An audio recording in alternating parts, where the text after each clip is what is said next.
Assalamualaikum warahmatullahi wabarakatuh. Perkenalkan kami dari kelompok 2, kelas kewarganegaraan 24, yang akan membawakan tema tentang perubahan konstitusi dan mungkinkah terjadi amandemen kelima UUD NRI tahun 1945. Dengan anggota saya sendiri, Jafal Fadi Ramadan, dengan NRP 5022211181 dari Departemen Teknik Elektro. Saya Adul Ikhlas Saputra dengan NRP 5022211197 dari Departemen Teknik Elektro.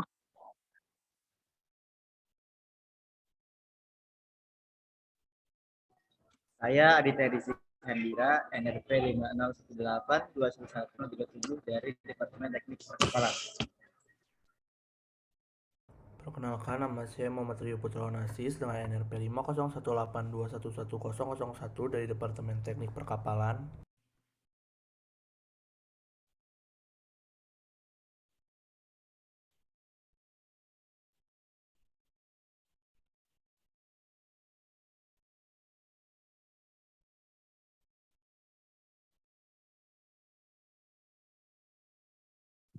Saya Zafran Kamal, NRP 5022211161 dari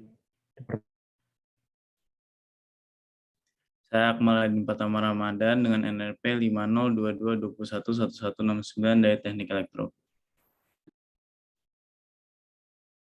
Baik, setelah perkenalan, kami akan menjelaskan tentang tema yang akan kami bawakan. Jadi, seluruh komponen bangsa seharusnya menyadari bahwa perubahan Undang-Undang Dasar Negara atau UUD tidak boleh hanya dipandang sebagai pemenuhan salah satu tahapan agenda reformasi.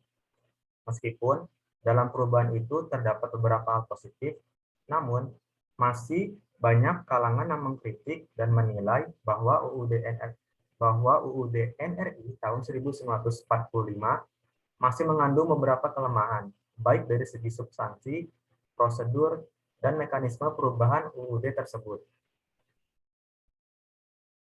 Beberapa kelemahan akibat salah memilih sistem perubahan UUD yang terjadi pada perubahan 1-4 UUD 1945 terbukti telah melahirkan berbagai persoalan, seperti munculnya persoalan multitafsir, lahirnya pasal-pasal yang kontradiktif dan parsial. Indonesia pun melakukan perubahan UUD 1945 sejak tahun 99 hingga 2002. Artikel ini dibuat untuk membahas tentang perubahan konstitusi dan menjawab masih perlukah melakukan amandemen kelima UUD NRI tahun 1945. Yang kemudian adalah pembahasan. Dasar negara adalah hal yang penting bagi sebuah negara. Oleh karena itu, disusunlah konstitusi serta peraturan perundang-undangan lainnya sehingga bentuk dari negara bersumber dari dasar negara. Dasar negara merupakan sesuatu yang penting sehingga memunculkan benih-benih perdebatan sejak tahun 1918 antara Komite untuk Kebangsaan Jawa dan Serikat Islam. Anggapan Komite untuk Kebangsaan Jawa bahwa politik dan agama harus berpisah, sedangkan Serikat Islam menolaknya dan menegaskan gerakan mereka adalah Islam nasionalis. Yang pertama adalah pengertian konstitusi. Istilah konstitusi dalam bahasa Indonesia merupakan padanan dari kata asing constitution atau dari bahasa Inggris. Constitute atau groundwork dari bahasa Belanda, constituer dari bahasa Prancis. Istilah konstitusi yang berasal dari bahasa Prancis constituer diartikan membentuk. Maksudnya adalah berkaitan dengan pembentukan suatu negara. Sedangkan dalam bahasa Belanda, wet diartikan undang-undang dan grond diartikan tanah atau dasar. Jadi groundwork adalah undang-undang dasar. Yang kedua, konstitusi sebagai aturan utama pada negara hukum. Konstitusi adalah fundamental laws tentang pemerintahan negara dengan nilai-nilai fundamentalnya. Sehingga dengan itu dapat dikatakan bahwa ihwal konstitusi dalam negara memiliki kedudukan yang penting.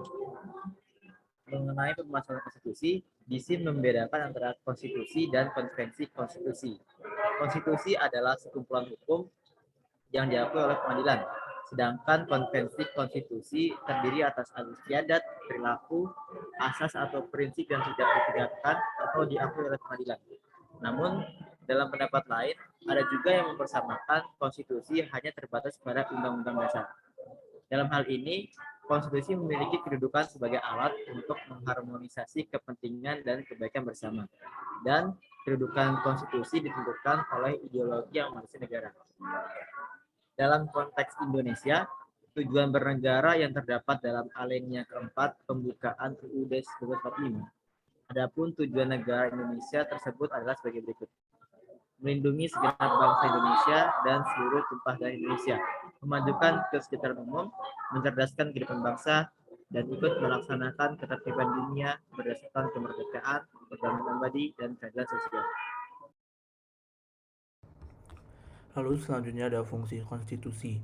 Konstitusi muncul menjadi suatu paham kemudian yang diterapkan dalam bernegara, tentu bukan tanpa sebab. Ia memiliki alasan tersendiri mengapa paham konstitusi itu lahir. Dalam sejarahnya di dunia barat, konstitusi dimaksudkan untuk menentukan batas wewenang penguasa, menjamin hak rakyat, dan mengaturnya dalam jalan pemerintahan. Di dalam negara-negara yang mendasarkan dirinya atas demokrasi konstitusional, undang-undang dasar atau konstitusi memiliki fungsi yang khas, yaitu membatasi kekuasaan pemerintahan sedemikian rupa, sehingga penyelenggaraan kekuasaan tidak sewenang-wenang. Dengan demikian, diharapkan hak-hak warga negara akan lebih terlindungi. Gagasan ini dinamakan konstitusionalisme. Adapun fungsi konstitusi menurut Asti Mulyanto, bila dilihat dari segi waktu, antara lain adalah fungsi konstitusi dalam arti undang-undang dasar itu adalah sebagai syarat atau kelengkapan berdirinya negara bagi negara yang belum terbentuk, atau sebagai akta pendirian negara bagi negara yang sudah terbentuk sebelum undang-undang dasar diterapkan. Selanjutnya perubahan konstitusi. Perubahan konstitusi seiring waktu akan terjadi pada tiap-tiap konstitusi yang ada. Pertama, tiap-tiap zaman memiliki keunikannya dan permasalahannya masing-masing, sehingga apa yang dirasa perlu untuk diatur dalam konstitusi pada waktu tertentu bisa jadi pada waktu kemudian sudah tidak relevan lagi. Kedua, ada hal-hal yang dari awal semestinya memang penting untuk diatur dalam konstitusi, akan tetapi hal tersebut luput dari perhatian, sehingga hal demikian menuntut perubahan konstitusi. Dalam konteks Indonesia, perubahan konstitusi sudah terjadi beberapa kali. Dan untuk perubahan yang terakhir dengan cara amandemen sebanyak 4 kali. Akan tetapi perubahan-perubahan yang terjadi masih saja tampaknya belum dapat diterima oleh berbagai golongan. Mengenai suatu kesimpulan bahwa perubahan konstitusi yang dilakukan di luar pengaturan prosedur hukum yang ada merupakan permasalahan politik, kiranya dapat dipertanyakan kembali. Sebenarnya kalau kita amati dengan seksama, sulit rasanya untuk mengatakan hal demikian, benar-benar murni permasalahan politik. Karena konstitusi itu sendiri sebagai objek yang diubah merupakan produk hukum. Mengingat konstitusi itu merupakan hukum tertinggi dari segala hukum yang ada dalam, misalnya apabila konstitusi yang dilakukan di luar pengaturan prosedur merupakan permasalahan politik. Selanjutnya penutup. Dalam penulisan artikel ilmiah ini dapat diambil kesimpulan bahwa perubahan konstitusi dapat timbul seiring waktu, dikarenakan setiap zaman memiliki permasalahannya masing-masing. Perubahan dalam konstitusi dapat dilakukan karena permasalahan. Adapun hal-hal yang semestinya dari awal seharusnya diperhatikan untuk diatur, sehingga diperlukan perubahan konstitusi. Perubahan UUD 1945 adalah gagasan yang konstitusional dan kritis. Jika muncul pertanyaan yang UUD 1945 sangat mungkin untuk dilakukan. Amandemen yang dilakukan bertujuan untuk kelangsungan hidup warga masyarakat. Amandemen dilakukan sesuai kebutuhan berbangsa dan bernegara kepada hukum-hukum yang tertulis untuk dijadikan landasan supaya masyarakat hidup dengan baik dan tentram. Sebagai pengaplikasian UUD 1945 dalam kehidupan masyarakat sehari-hari, banyak norma ataupun aturan-aturan dari pasal baru yang harus dimunculkan, baik dalam bentuk perubahan ataupun penambahan pasal baru dalam UUD 1945. Sekian dari kelompok kami, kurang lebihnya mohon maaf. Assalamualaikum warahmatullahi wabarakatuh.